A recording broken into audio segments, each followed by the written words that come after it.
And welcome to Flight Gear with David. Give me just a second here while I get everything set up. Getting ready to do a flight from beginning to show you how this works. I think I actually got the virtual stuff fixed so that we're not getting the flashing video so y'all can see it. I'm going to go ahead and start up Flight Gear. Okay, here we go.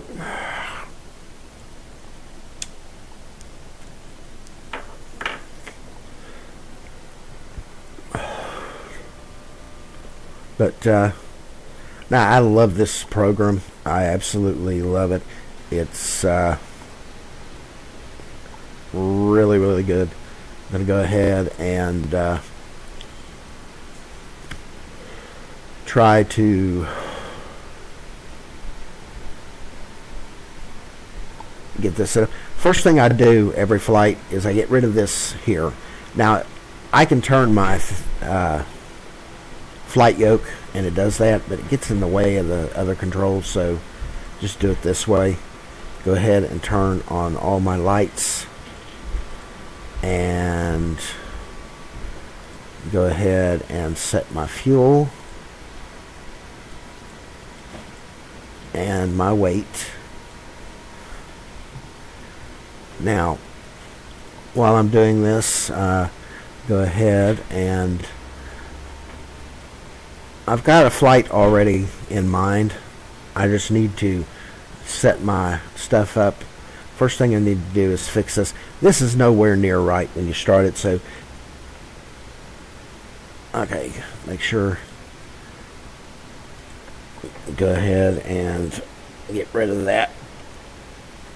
Okay, now to match it, I look here, and let's see here. Offset should be about 6. Okay. Now,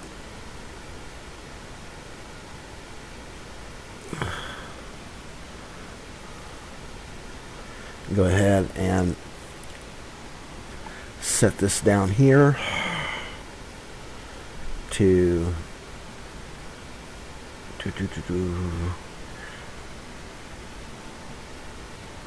give me just a second here.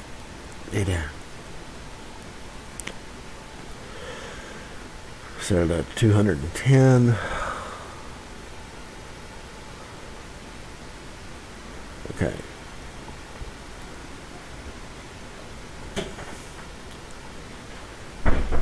Give or take. That's about right. 211. Okay, now first thing I want to do is check to make sure nobody's near me. Not that there is, but it's flight safety. Okay, now let's go ahead and start.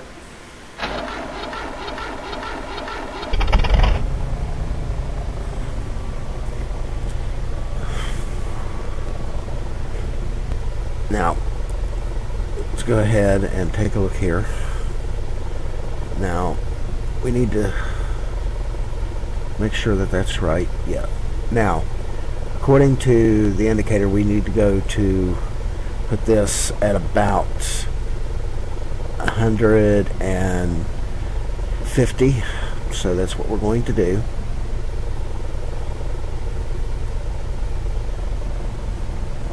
Turn it.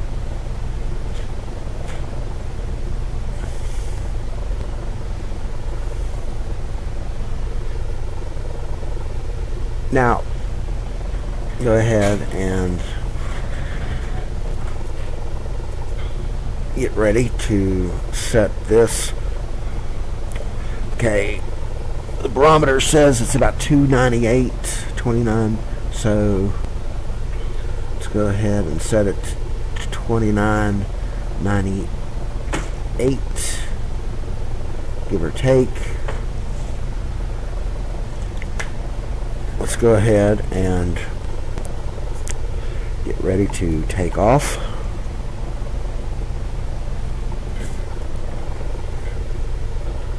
Okay. Again, make sure it's clear.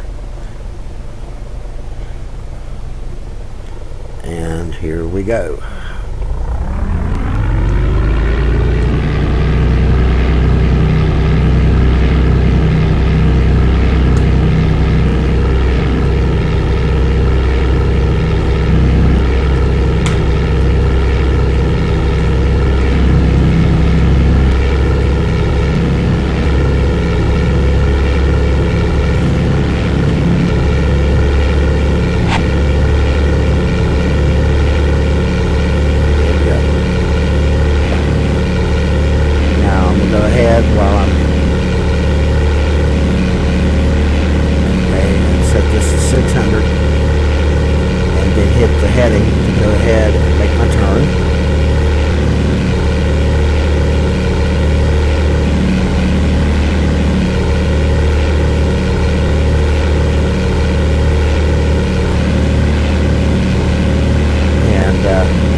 Rise a little bit, finish our turn,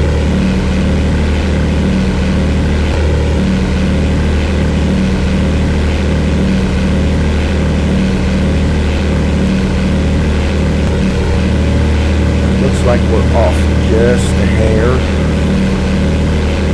so go ahead and turn to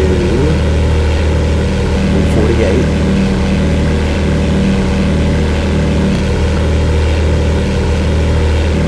Looks about right. So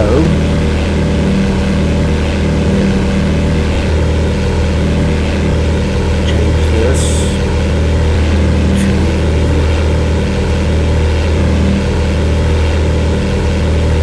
148.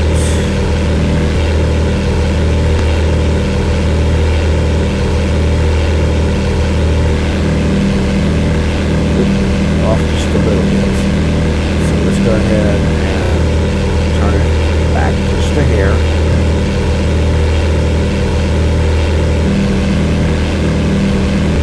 Back to 150. Actually, 148, 150 is not enough, so let's go to 146.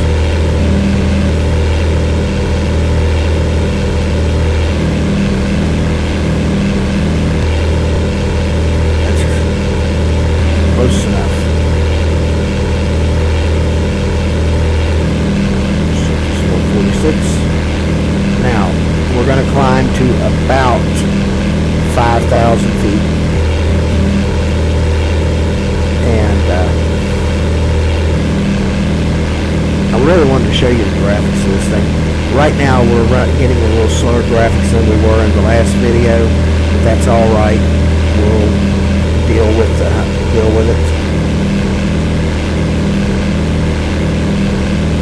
There's a lot of cool things about Flightgear.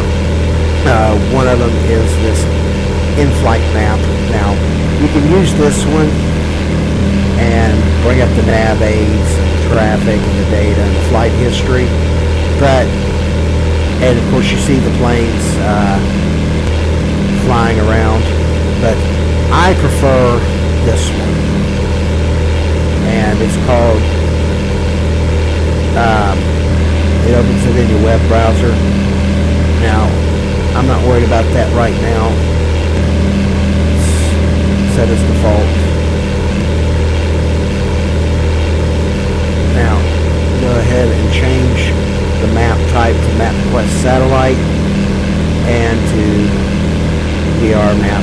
That way we can see the sectional map as we're flying. Okay. Now this is where our first is Guyan.NDB, and it's auto frequency of 293. So just kind of following that. That's what the ADF is for.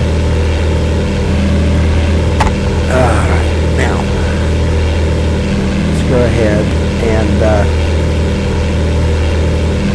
this is one of the things I really like. Now you can also set your weather, your environment, and all that. Now, first thing I'm going to do is make sure that scenery download is enabled.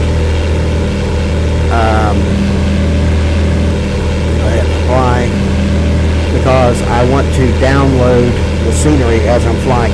That's the one thing about Flightgear, that if you've got an internet connection when you're making your flights, it goes and downloads the data as you're doing it, so you get the full map.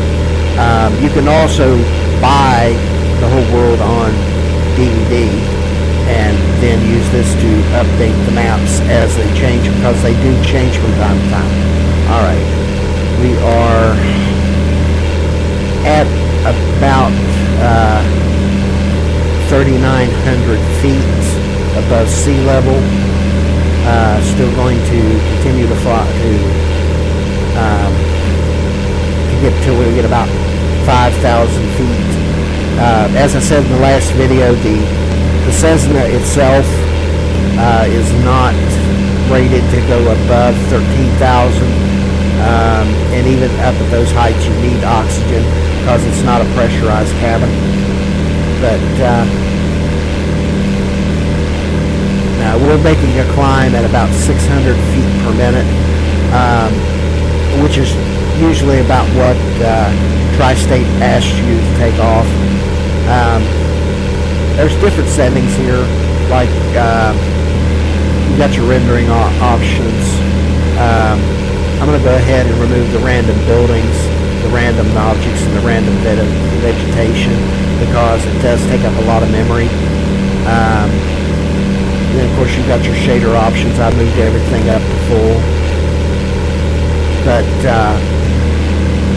and then you have your view options, like if you're never going to look outside, you really don't need these, but sometimes I like to look.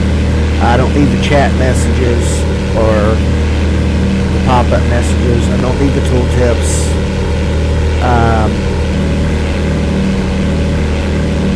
I don't really need to show the frame rate. It's just for my own thing. Okay, now we're about 5,000 feet, so I'm going to go ahead and start making it to where we're going level. And how I know to go to 5,000 feet is on this map, because if you get down here, our next thing is Susie, and it tells you right here, like here is 4,460 feet. Now 5,000 will still keep me up off the ground without hitting anything.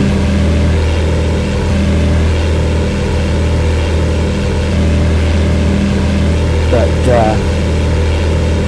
I don't like to push the Cessna too high, because then you have to adjust the mix and you burn more fuel, and I only got so much fuel. You know, I can refuel in the air, of course, but where's the realism in that? Now, what I really like is the view out the windows.